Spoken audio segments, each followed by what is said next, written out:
திருவாரூர் மாவட்டம் முத்துப்பேட்டை தாலுகா கோவில் களப்பால் பகுதியில் அமைந்துள்ள திரௌபதி அம்மன் ஆலய வைகாசி திருவிழா கடந்த 26ஆம் தேதி கொடியேற்றத்துடன் தொடங்கியது. தொடர்ச்சியாக அம்மனுக்கு ஒவ்வொரு நாளும் சிறப்பு அபிஷேக ஆராதனைகள் சுவாமி வீதி உலா நடைபெற்று வருகிறது.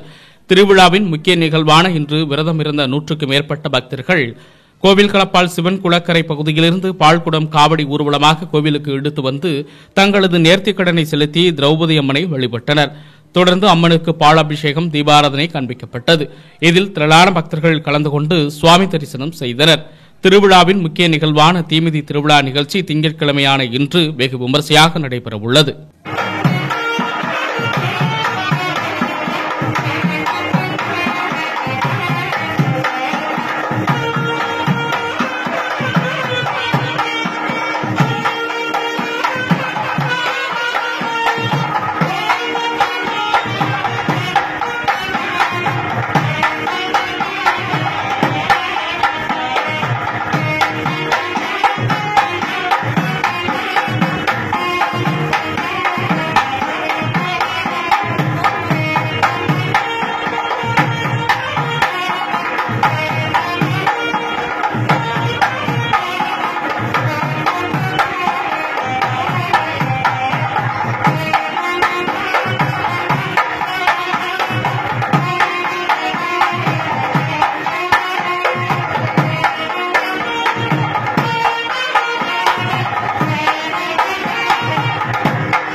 நடக்கும் செய்திகளை உடனுக்குடன் தெரிந்து கொள்ள உங்கள் அரசு நியூஸ் சேனலை சப்ஸ்கிரைப் பண்ணுங்க.